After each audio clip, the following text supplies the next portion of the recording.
Tengo buenas noticias. Bien, ahí están respondiendo.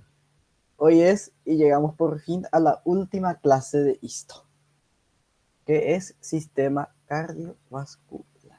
Con esto terminamos todo lo que es ISTO. Con viaje larguito, pero se pudo. Ta, ta, ta, ta, ta, ta. Bueno, les aviso que el PPT es largo. Es el PPT más largo que tengo, más que tejido nervioso. Pero es porque tiene información teórica. Vamos a ser prácticos como fuimos con todos los demás aparatos y sistemas y todos los demás tejidos. Y vamos a dar netamente lo más importante. ¿Sí? Muy bien. ¿Se ve?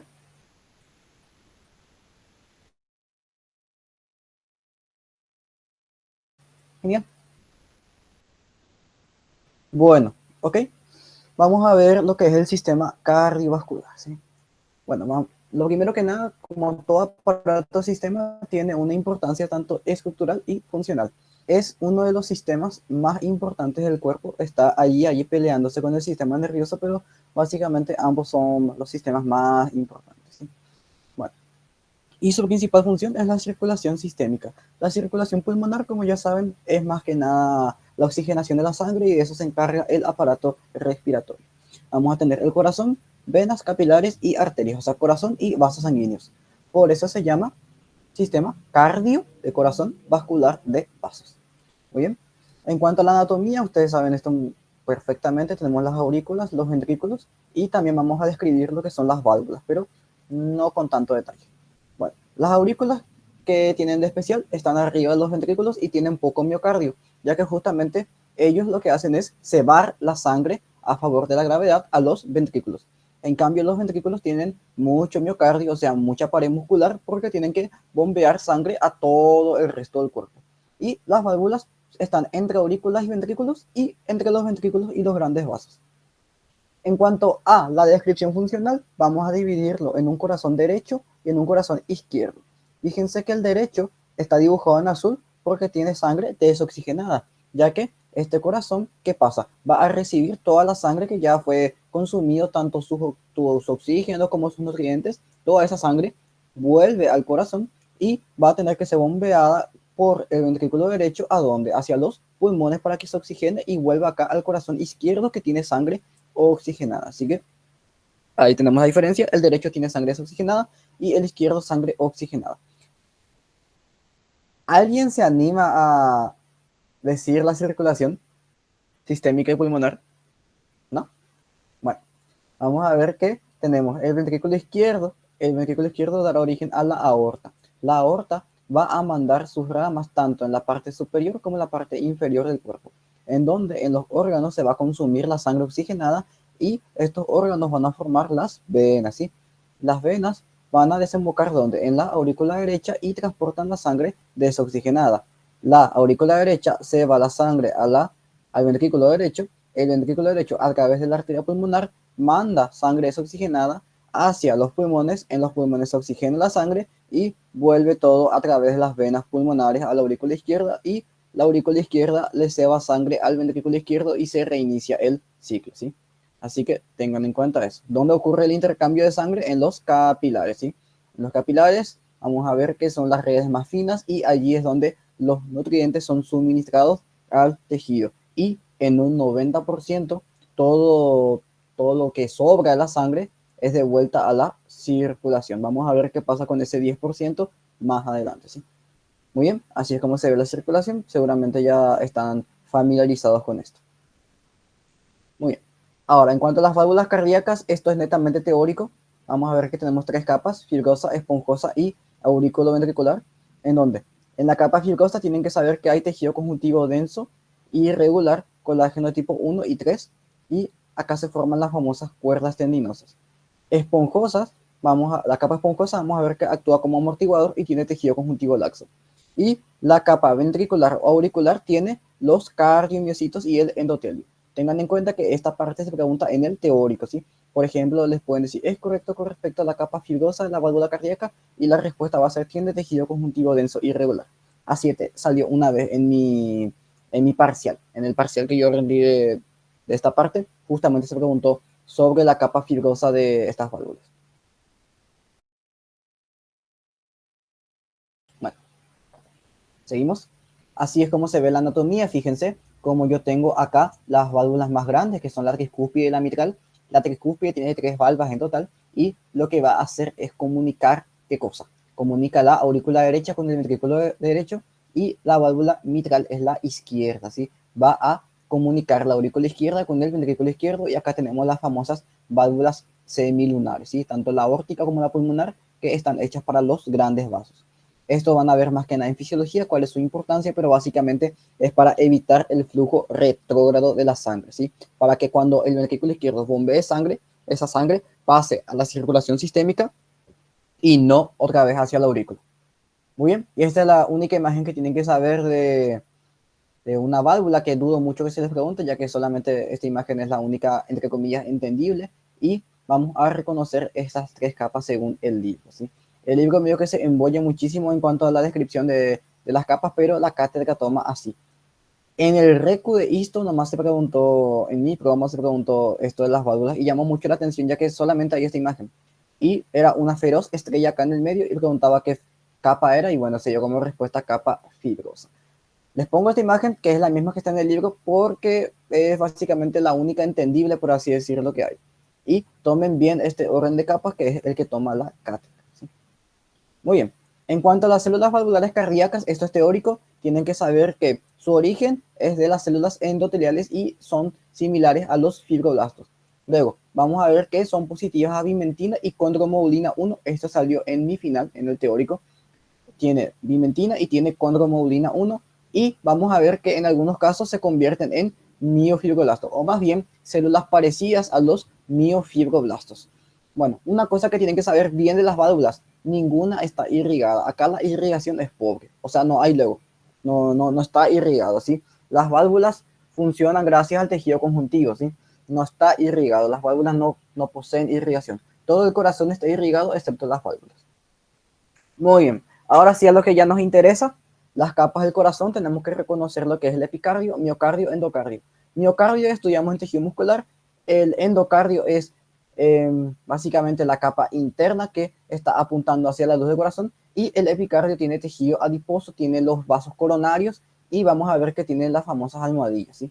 Bueno, vamos a ver también la descripción histológica de estas 3 capas. Bueno, el epicardio tiene, como ya les dije, tejido adiposo, tiene los grandes vasos. El miocardio ya lo estudiamos, que es el tejido muscular cardíaco. Y el endocardio, lo más importante que tiene es el sistema excitoconductor.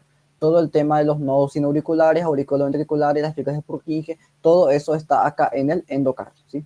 Fíjense, esta es una imagen clásica de corazón en donde si vemos tejido adiposo y vemos acá unos vasos de gran tamaño, es porque estamos ¿dónde? Estamos en el epicardio, ¿sí? Concretamente en el epicardio, y vamos a ver acá los grandes vasos que corresponden a las famosas arterias coronarias, ¿sí?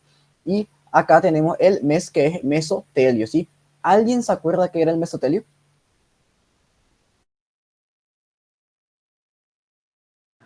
Epitelio plano. Plano, apellido,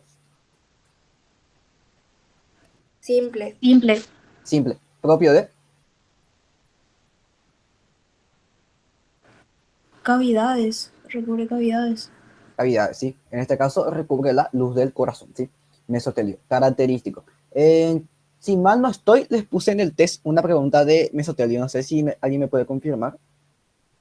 Sí. Sí hay. Sí, bueno, ese tema es copiado y pegado de cómo se preguntó en el final. Si marcaron bien, ya tienen un puntito en su final. Así es, se pregunta en el final, ¿qué es mesotelio? Es un epitelio que recubre cavidades, ¿sí? Bueno, en dato curioso, los test que yo les mandé, pónganle que son 60% temas míos, 40% temas de las cátedras, ¿sí? Y los temas de la cátedra o son iguales o están un poco modificados.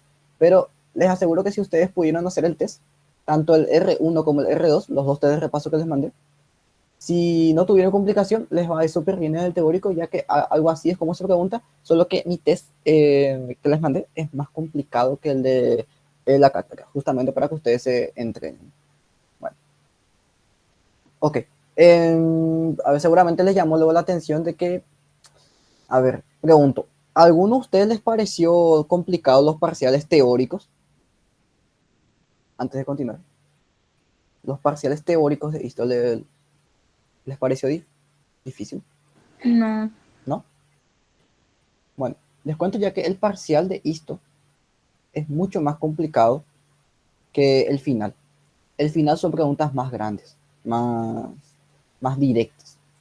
Hay temas en el final que son muy quisquillosos, pero hasta ahí. Por ejemplo, qué sé yo, un tema característico del final, vamos a ver después, que se les pregunta, ¿cuál es un ejemplo de arteria elástica? Y bueno, la respuesta es aorta. ¿Sí? Ese es un tema de final, siempre sale, siempre. Y un tema más fino de esta parte es que se les pregunte, por ejemplo, ¿cuál de las siguientes es un ejemplo de, qué sé yo, de capilares discontinuos, por ejemplo? Y que la respuesta sea sinusoides hepáticas. Ese ya es un tema muy fino, ya es de memoria. Cuando es algo de memoria es para quitarles el punto y eso la cátedra toma como un tema difícil, pero cuando es un tema teórico que se puede responder con algo práctico, es un tema bastante directo, bastante sencillo, como por ejemplo, famosa pregunta, ¿cómo es el epitelio del esófago? Y ustedes responden, epitelio plano, estratificado, no queratinizado. Así. Eso, por ejemplo, es un tema teórico que suele salir en el final. Así que, si ustedes hacen los test que les mando, ya van a estar súper bien para el teórico. Y tranqui que después vamos a tener el simulacro, tanto de lo práctico como de lo teórico. Bueno, aquí, epicardio que tienen que buscar ustedes, tejido adiposo, y tiene que estar acá al ladito del miocardio, ¿sí? Y acá pueden guiarse por el mesotelio también. Fíjense, acá tenemos las tres capas, epicardio con su tejido adiposo, miocardio con las células musculares cardíacas y endocardio vamos a describir después. Muy bien, fíjense, acá tenemos epicardio con tejido adiposo, tenemos los grandes vasos coronarios y acá se asoma un poquito lo que es el miocardio, ¿sí? Pero siempre epicardio tienen que guiarse con el tejido adiposo y con los grandes vasos. Muy bien, miocardio ya hemos visto, el tejido muscular cardíaco no cambia absolutamente nada con lo que ya hemos visto en tejido muscular. Muy bien, solo que acá, cuando les preguntan un tema específico de corazón, se les puede mostrar esto. Esto no es patológico, esto es fisiológico. Fisiológico quiere decir sano, patológico enfermo. Esto es normal que encuentren, que son los pigmentos de lipofusina, que son estos marroncitos característicos del miocardio, ¿sí? Si ustedes de por ahí ven estos marroncitos, esto es lipofusina, y es una acumulación que se realiza dentro de la célula cercano al núcleo, ¿ven? Está siempre cercano al núcleo, es perinuclear luego. Y esto van a ver más que nada en anatomía patológica, pero en esto ya se les puede preguntar, ¿sí? Pigmento de lipofusina, característico de qué? Miocardio. Bueno, en cuanto a la conducción cardíaca, tenemos que saber la existencia de el nodo sinoauricular, el nodo auricular y el haz ¿sí? Del tabique interventricular. Bueno, como pueden ver, el corazón tiene que, acá en la imagen no se nota tanto, o sea, en el videito no se nota tanto, pero el corazón primero sufre una despolarización antes que una contracción, es decir, primero recorre la electricidad y después recién el corazón se contrae. Y lo que tienen que saber acá principalmente es el marcapaso natural del corazón, ¿cuál es? Es el nodo sinoauricular, es decir, latidos entre 60 a 100 latidos por minuto. Si una persona tiene entre 60 a 100 latidos por minuto es porque tiene un marcapaso sinusal, ¿sí? En cambio, si a vos se te chinga el marcapasos natural del cuerpo, o sea, ya no tenés más nodo sinoauricular porque tuviste un infarto o lo que sea, ya no usás más este marcapasos, usás el del nodo auriculoventricular que tiene entre 50, o sea, 50 latidos por minuto aproximadamente. Y si de por ahí el infarto es tan grande que se te murieron los dos, vas a usar el haz de His. El haz de His es entre 30 a 40 latidos por minuto. Ya casi siempre se les va a poner en el examen. Una persona, paciente masculino, bla, bla, bla, bla, bla, bla, bla, bla, tiene 32 latidos por minuto, bla, bla, bla, bla, bla, bla. ¿Dónde está ubicado su marcapasos? Y la respuesta va a ser en el haz de His, ¿sí?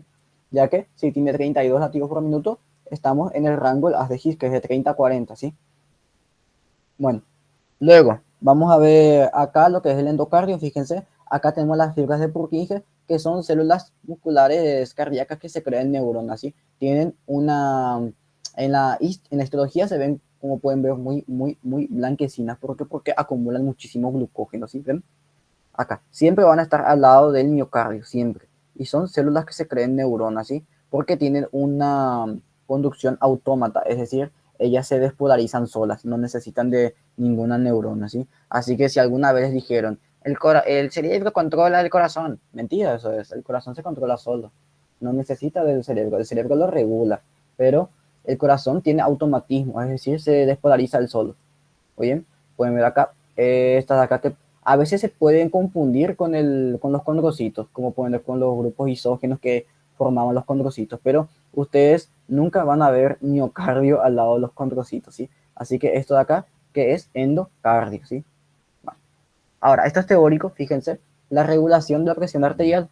Los vasoreceptores responden a la presión alta y ejemplos de los vasoreceptores son el seno carotidio y el arco aórtico. Los receptores de volumen responden cuando la presión es baja y ejemplos son las paredes de las aurículas y ventrículos. Y los quimioreceptores responden ante cualquier cambio a la presión parcial de oxígeno, de CO2 o el pH mismo. Y ejemplo de quimioreceptores, glomo carotidio y glomo aórtico. Con solamente escucharme, si ustedes hicieran el examen, o más bien, sí, si ustedes hicieran el examen de histo, ¿qué creen que se pregunta más de acá?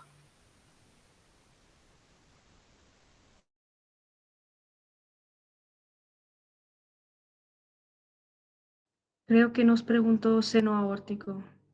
Carotidio. ¿Cómo? Seno carotidio. ¿Y qué les preguntó el seno Relacionado a carotidio? eso. ¿Te acordás? Más o menos. ¿O alguien se acuerda? ¿Qué se les preguntó el seno carotidio? Acá, lo que se les puede preguntar y lo que más se pregunta es, o se les da un ejemplo y les piden qué es, o se les da qué es y les piden un ejemplo. Es decir, es un ejemplo para el receptor y les pueden preguntar uno de estos entre las opciones. O les dicen, las paredes, las aurículas y ventrículos son ejemplos de, y se les pone opción A, opción B, opción C y dos opciones más que nada que ver. O por ejemplo, son receptores para alta presión y la respuesta sea seno carotidio, por ejemplo. Así que tienen que saber bien, bien, bien esa tablita que les puse, ¿sí? Bueno, ahora, pasando ya a lo que son los vasos sanguíneos, vamos a comparar arterias y venas. Esto por anato ya pueden darse cuenta que las arterias son más gruesitas, es decir, tienen acá, ¿qué cosa? Una pared muscular más fuerte. ¿Por qué? Porque resisten altas presiones. En cambio, las venas tienen una pared muscular más débil, pero su luz es mucho más grande y es más achatada. Es decir, si yo comparo la luz de una arteria, voy a ver que es un redondito y la luz de las venas son así más achatadas, más alargaditas y no son redonditos. Muy bien, y los capilares son otra historia que vamos a ver después. Los capilares de hecho ya no tienen más una capa muscular, es netamente endotelio con su membrana basal. Bueno, ok, hay tres capas que se repiten, se repiten en todos los vasos sanguíneos, excepto después en las vénulas postcapilares. Vamos a ver después qué pasa con ellas. Son túnica íntima, túnica media y adventicia. La túnica íntima tiene una membrana elástica interna y tiene endotelio. La media tiene membrana elástica externa y tiene células musculares lisas. Y la adventicia tiene los famosos vasa vasorum y nervi vascularis. Si alguno de ustedes tuvo prácticas con Hilda, ella insiste muchísimo en esto y seguramente se les preguntó ya en la entrega. Vasa vasorum son los vasos sanguíneos que se encargan de irrigar y del drenaje venoso de los grandes vasos. Lo que pasa es que los grandes vasos, como por ejemplo la aorta, son tan grandes, tan gruesos que necesitan su propia irrigación a través de pequeños vasos y lo mismo con la inervación a través de los nervios vasculares. Muy bien. Empezamos lo más grande. Las arterias elásticas comprenden a la aorta y todas sus ramas del callado aórtico, es decir, los troncos cardiocefálicos, la carótida primitiva y también la arteria subclavia. Vamos a ver que tenemos membrana elástica interna y externa, genial, pero no se distinguen bien, es decir, al pedo se les va a preguntar eso. Bueno, tenemos túnica íntima, túnica media y adventicia. Esto vamos a describir en cada vaso sanguíneo. La túnica íntima vamos a tener los cuerpos de Weber-Palade. Los cuerpos de Weber-Palade vamos a ver que son pequeñas inclusiones que no se ven en la microscopía, pero contienen el factor de von Willebrand y tiene también selectina P. Característico, pregunta de examen es, ¿qué cosa? ¿Qué hay en los cuerpos de Weber-Palade? Tenemos el factor de von Willebrand y tenemos también la selectina P. Estos cuerpos son bastante importantes ya que si hay un daño en la aorta, en la túnica íntima concretamente, que es lo que más se suele dañar por un flujo turbulento, por ejemplo, se va a dañar el endotelio y se liberan los cuerpos de Weber-Palade, por lo tanto se libera ¿qué cosa? factor de von Willebrand. Y ustedes saben que el factor de von Willebrand sirve muchísimo para la coagulación, ¿sí? Para todo el tema de la adhesión y agregación plaquetaria que seguramente dieron ya en biología. Y también se libera selectina P para que en caso de que haya alguna infección. Muy bien. Así que ya saben, cuerpos de Wills-Pallat es cuando hay un daño al endotelio. Ahí es cuando se liberan. La túnica media, vamos a ver que no hay fibroblastos y tenemos elastina y colágeno. Ojo con esto, no hay fibroblastos en la túnica media de la aorta. Y la adventicia, como ya les dije, vasa vasorum y nervi vascularis. No se pueden equivocar en aorta. Es imposible. Si ustedes ven esto, aorta. ¿Por qué? Porque vamos a ver toditas estas capas, ¿ven? Toditas estas capas de fibras elásticas, ¿sí? Toditas estas.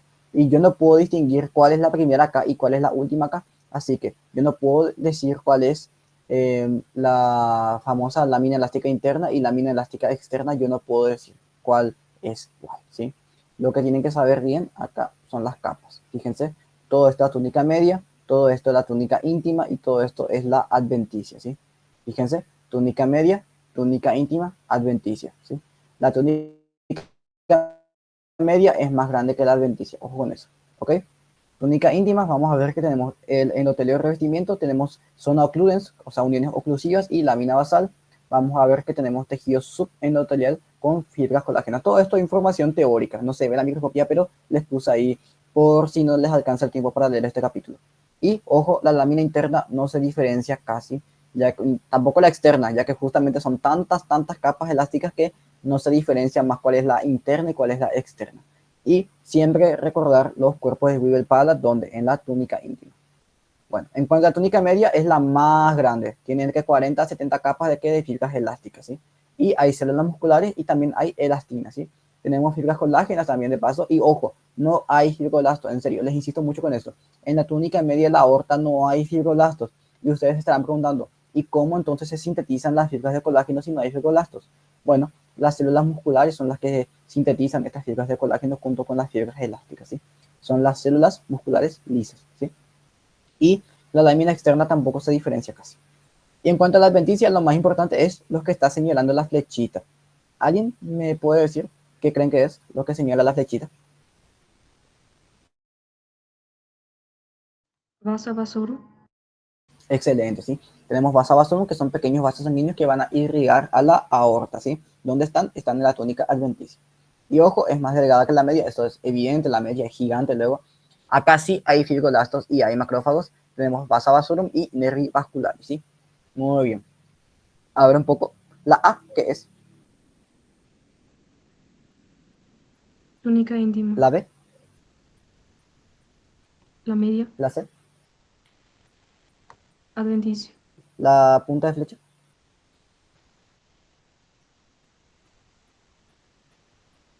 Vasa vasorum. Vasa vasorum, ya está. Esto es todo lo que se les puede preguntar en aorta en cuanto a lo práctico, ¿sí? Lo que tienen que reconocer bien. Acá las puntas de flechas están señalando las fibras elásticas de la aorta, ¿sí?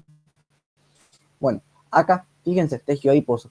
Ustedes se preguntarán, che, pero ¿cómo que hay tejido adiposo en la aorta? Y no hay tejido adiposo en la aorta, o al menos no en todo el recorrido que hace la aorta. Pero recordemos que la aorta, ¿de dónde nace? Nace del ventrículo izquierdo. El corazón tiene el epicardio, ¿sí? Así que es normal que ustedes encuentren tejido adiposo en las regiones proximales de la aorta. Es decir, cuando nace la aorta, es normal que encuentren acá el tejido adiposo, ¿sí? Así que no se asusten si ven de por acá tejido adiposo. Bueno. En cuanto a las arterias musculares, vamos a ver que presentan muchísimo más músculo liso, ¿sí? Y tienen menos elastina. Ojo. Y lo mismo, tres capitas. La túnica íntima tiene una membrana elástica interna obvia, es evidente. Es súper resalta. La media tiene muchísimo músculo liso, pero tiene poca elastina. Y la adventicia tiene fibroblastos, colágeno y elastina. Fíjense, así es una esquemita, túnica íntima, media, adventicia. Y fíjense cómo acá ya se diferencia la lámina elástica interna y la lámina elástica externa. Y así es como se ve. Parece que está teñido a propósito, pero en serio, se ve muy evidente cómo acá se reconoce la lámina elástica interna. ¿Ven? La lámina elástica interna se ve muy bien. Es todo esto gruesito que ven. ¿Ven? Todo esto. Y la túnica media está llena de células musculares lisas. Muy bien. Así que A está apuntando a qué cosa? Está apuntando a una célula endotelial. No se ve muy bien, pero se apunta a una célula endotelial. La punta de flecha está apuntando ¿a dónde? Hacia la membrana elástica interna. Esta punta de flecha está apuntando a lo que es la membrana elástica externa y la flecha a la adventicia de esta arteria muscular, ¿sí? Y fíjense acá, nuevamente, la punta de flecha apunta a una célula endotelial, esta flecha a la lámina elástica interna, y acá se está apuntando a una fibra elástica o elastina, ¿sí? Apenas se ve, pero hay. Tienen que saber que hay, no es que está ausente ya la elastina, sino que hay más músculo liso, pero poca elastina, pero de que hay, hay. Fíjense acá, A es una arteria muscular, ¿sí? Y acá vamos a tener una arteriola que vamos a describir después, que es la flecha, ¿sí? Acá está, justamente. La arteriola va a tener, ¿qué cosa? Va a controlar el flujo sanguíneo hacia dónde? Hacia las redes capilares. Es decir, partimos de la aorta. La aorta que nos va a dar arterias musculares y la arteria muscular nos va a dar arteriolas. Y ojo, las arteriolas tienen una implicancia muy, muy grande en la resistencia vascular periférica, ¿sí?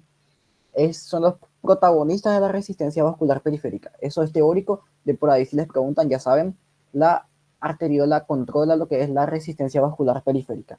Tiene túnica íntima, media y adventicia. La íntima va a tener endotelio con nexo, ¿sí? Y tiene una lámina basal prominente.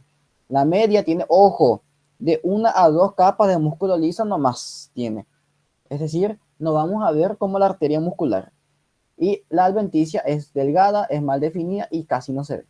Fíjense, acá yo tengo mi endotelio y acá la lámina elástica interna ya apenas se ve, ya no es tan demarcada, pero lo más importante acá es que vean como yo tengo entre 1, 2, hasta 2 capas de músculo liso nomás puedo ver. Y esta es una arteriola, ¿sí? Así que, ¿cómo diferencio una arteria muscular? Primero, es más chica. Segundo, yo veo solo 2 capas de músculo liso. Y tercero, la lámina elástica interna no es evidente. Fíjense, acá yo tengo solamente una capa de músculo liso, ¿sí? Y acá, este vaso que ya no tiene, ojo, ya no tiene músculo liso, se lo va a conocer como capilar, ¿sí? Un vaso capilar. Ojo, ojo, ojo con eso. Fíjense acá un corte longitudinal, yo voy a ver esta capa acá de células endoteliales y esta capa acá que la acompaña, que van a ser las células musculares lisas, ¿sí? Nuevamente acá, microscopía electrónica, fíjense, yo tengo una capa de endotelio que va a formar el vaso sanguíneo tal cual, y acá hacia afuera, ¿qué cosa? Voy a tener los, o más bien las células musculares lisas. En este caso, solamente una capita. Muy bien. En cuanto a los capilares, vamos a ver qué son los vasos más chicos que existen. Y acá ya no hay más células musculares. Ojo, no hay, ya no hay. Solamente hay endotelio y su lámina basal. Y vamos a ver que miden de 4 a 10 micras de diámetro. ¿Cuánto medía un eritrocito? 7 a 8. Y si mi capilar mide 6 micras, ¿puede pasar un eritrocito por ahí? Sí, Sí. ¿Por qué? porque son flexibles y bicóncavos. Exacto. Genial, genial, genial, genial. Me encanta, me encanta. Sepan bien esos conceptos ya que se suelen preguntar. Muy bien, y hay 3 tipos. Acá pueden ver, tenemos el continuo, fenestrado y discontinuo.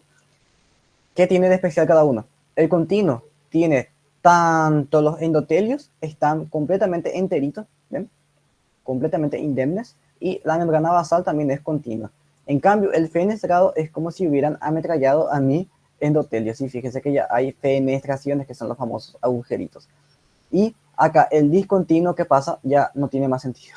Fíjense cómo ametrallaron a qué cosa, a mi endotelio y a mi membrana basal. Ninguno de los dos tiene continuidad. ¿Qué tienen que saber de cada uno? Ejemplos, ¿sí? En cuanto a los capilares continuos, tienen que saber que los encontramos en piel, en sistema nervioso central, pulmones, tejido conjuntivo y los músculos. Sepan bien estos ejemplos. Si van a revisar algo antes de entrar a su examen, revisen esto, ya que sí o sí sale un tema teórico de esto. Muy bien. Y así es como se ven, fíjense, como toda la membrana enterita de mi capilar está continua, ¿sí? Fíjense, yo tengo el núcleo de mi célula endotelial y toda su membrana está enterita, junto con su lámina basal. Todo está enterito, bien conservado. En cambio, en los capilares fenestrados, ¿dónde los encontramos? Los encontramos en las células, en las glándulas endocrinas, en los riñones, la vesícula biliar, el tubo digestivo y el páncreas.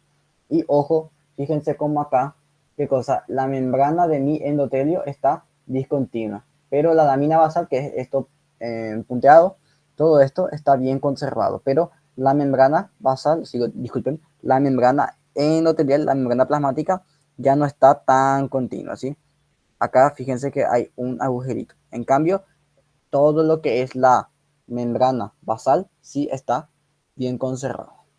Ahora, capilares discontinuos me pasa lo mismo que con el páncreas exocrino. No encuentro ninguna lámina, no es la primera vez que doy esta clase y hasta el día de hoy no encuentro una lámina de capilares discontinuos. Si de por ahí alguien puede encontrar, me pasa, yo voy a estar eternamente agradecido y como les digo, pongo acá su nombrecito de cortesía de tal persona. Porque en serio, no encuentro. ¿Dónde vamos a hallar capilares discontinuos? Hígado, médula ósea y vaso. ¿Sí? Bueno, fíjense, acá tenemos, por ejemplo, un capilar, ¿sí? Tengo célula endotelial y todo esto es continuo. En cambio, acá, ¿qué pasa? Ya tengo músculo liso, ya no es más un capilar. Esto es un corte longitudinal, yo tengo solamente células endoteliales, no hay ninguna célula de músculo liso y fíjense cómo los glóbulos rojos van pasando de uno en uno, ¿sí? Es decir, ¿estamos ¿dónde? Estamos en un capilar, ¿sí? Nuevamente acá, fíjense, un corte longitudinal, yo tengo solamente una capa de células endoteliales y acá los glóbulos rojos pasando de uno en uno, estamos hablando de un capilar, ¿sí? Bueno, pasamos ya con las venas, ¿sí? Hasta acá todo bien, se entendió toda la parte arterial.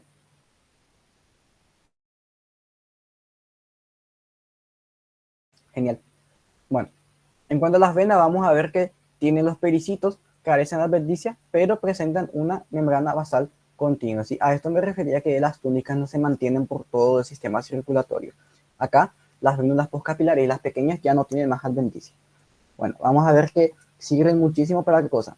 La migración de leucocitos. En las vénulas postcapilares es donde migran los leucocitos y acá es donde se secreta qué cosa. Histamina y serotonina, que son potentes vasodilatadores, ¿sí? Justamente para que se logre la migración de los leucocitos. Y acá encontraremos los pericitos, que son células que recubren estas venitas. Y en estos dos van a ver lo que son las vénulas de endotelio alto, que son básicamente vénulas postcapilares que en lugar de tener un epitelio plano, tienen un epitelio cúbico, pero eso van a ver en histo 2 recién. Muy bien, fíjense, acá yo tengo mis células endoteliales y esta de acá, que parece como si fuera una segunda célula endotelial, en realidad es un pericito, que lo que va a hacer es recubrir a mi vénula postcapilar. Recuerden, vénula postcapilar son las venitas que se forman, ¿qué cosa? Después, ojo, después de los capilares. ¿Cómo yo distingo en un corte longitudinal? Fíjense que acá solamente hay espacio para ¿qué cosa? Para un eritrocito. En cambio acá, fíjense, hay dos. Acá hay uno, acá hay otro. Si hay espacio para dos glóbulos rojos, estamos hablando de una vénula postcapilar. Si solamente hay espacio para uno, como ocurría acá, por ejemplo, ¿ven? Acá de uno en uno son capilares. De uno en uno son capilares. Pero acá que entra más de uno en una vénula postcapilar es eso, es vénula postcapilar, ¿sí? Ya que es más distensible, justamente porque acá se secretan los vasodilatadores que dilatan estos vasos sanguíneos. Muy bien, fíjense acá, yo tengo una célula endotelial, pero hay espacio para varios glóbulos rojos. Acá también tengo una célula endotelial, pero hay espacio para varios glóbulos rojos, ¿sí? Bueno, ahora, si estamos hablando de una vénula, que en este caso, ya fíjense, es más achatadita, es más grande, y ya puedo ver acá, por ejemplo, células musculares lisas, estamos hablando de una vénula muscular, ¿sí? Son venitas ya un poco más grandes, cuando ya son más achatadas, ¿ven? Fíjense acá, yo tengo una vénula más achatada, pero ¿qué pasa? Ya tengo acá células musculares lisas que lo acompañan, ¿sí? Es básicamente lo mismo que una arteriola, es más, acá tienen una arteriola para comparar, pero ¿qué pasa? Es más grande y la luz no es redonda, es achatadita, ¿ven? Ahí está, esa es la luz. Así que acá tengo mi arteriola y acá tengo mi vénula muscular, ¿sí? Luego, las vénulas musculares, ojo que los vasos sanguíneos, o sea, las arterias se iban ramificando y cada vez eran más chicas. En cambio, las venas se van juntando y cada vez son más grandes. Acá, por ejemplo, ya hablamos de las venas medianas, que son mucho más grandes y son la mayor parte de las venas profundas. Tienen una lámina elástica interna muy fina, tienen válvulas y flujo unidireccional. Es decir, ojo, la lámina interna forma las válvulas y estas a su vez nos van a brindar el flujo unidireccional de la sangre. ¿Cómo yo voy a ver esto en la microscopía? Fíjense, como que de la lámina interna están saliendo tentáculos, ¿sí? Y son onduladitos, así, onduladitos, onduladitos, onduladitos. Hago énfasis en que son onduladitos porque después vamos a ver un criterio diferenciador con los vasos linfáticos. Muy bien, acá fíjense, son onduladitos y esta es una vena mediana. No pueden marcar mal esto, ¿sí? Si ustedes ven acá las válvulas, estamos hablando de vena mediana, ¿sí? Son los únicos vasos que tienen estas válvulas características. Muy bien, en cuanto a las venas grandes, esto casi nunca se pregunta, tienen que saber nomás que recuperamos las 3 capas de túnica íntima, media y adventicia, y lo más importante acá, la túnica más grande es la adventicia, ¿sí? Acá la túnica adventicia es mucho más grande que la media, ya que recordemos que los grandes vasos, en este caso, sí, los vasos sanguíneos en general, las arterias son las que tienen más capa muscular, en cambio las venas tienen más adventicia, ¿sí? Fíjense, acá la túnica adventicia es mucho más grande que la túnica media. Y ojo, estos vasos son tan grandes que no entran todo en la lámina. Fíjense, acá yo no estoy viendo el vaso en su totalidad. Es una... No es tan... O sea, no te va a decir el libro que las venas grandes no entran todo en la lámina. Sino que es simplemente para la práctica. Cuando ustedes les preguntan un tema y no saben qué es, si no entra, si no ven todo el vaso entero en la lámina, probablemente sea una vena grande o sea la aorta. Pero la aorta ya saben que tiene su característica túnica media llena de fibras elásticas, ¿sí? Bueno, en cuanto a los vasos linfáticos, vamos a ver que, ¿se acuerdan que yo les dije que ocurre todo el intercambio de sustancias en los capilares y que el 90% de todas esas sustancias se devolvía a la circulación mediante sangre venosa? Bueno, ese 10% que no se devuelve como sangre venosa se va a la linfa, así que son los desechos. Vamos a ver que al no presentar glóbulos rojos, la luz es blanca. También tiene válvulas como las venas medianas, pero estas son válvulas rectas y son, como ya les dije, muy similares a las venas medianas.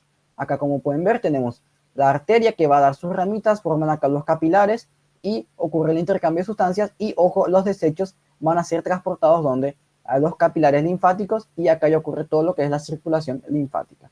¿Cómo ustedes pueden reconocer un vaso linfático? Fíjense acá, las válvulas rectas. ¿Ven? Son válvulas rectas, no son así como las venas medianas, sino que son son rectas. Ahora, la cátedra puede ser muy hija de puta y ponerles un tema así, un espacio completamente blanco. Si ustedes ven un espacio completamente blanco y no hay ni un otro criterio diferenciador que les diga, puede ser tal vasito, puede ser tal otro vaso, puede ser arteria, puede ser vena. Si ven la luz completamente blanca sin ningún glóbulo rojo y no tienen otro criterio diferenciador, marquen que es vaso linfático. Pero para que sea justo, siempre que se les ponga un tema vaso linfático, debería tener así las válvulas rectas. Pero si no tiene y ven que el espacio es blanco, marquen nomás que es vaso linfático. Lo mismo acá. Fíjense, esto es un vaso linfático. ¿Por qué? Porque la luz es blanca y yo no veo otro criterio diferenciador para que me diga que este vaso sea o una arteria o una vena. Y normalmente los vasos linfáticos se encuentran cerca de epitelio, ¿sí? Acá fíjense, yo tengo epitelio y acá también tengo epitelio, ¿sí?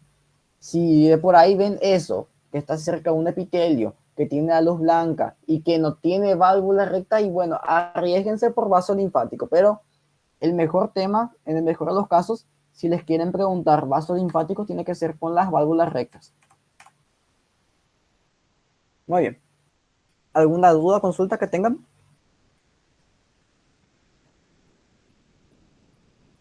¿No? Genial. Bueno, ahora, a ver, les doy 5 minutitos y nos vemos para la siguiente clase.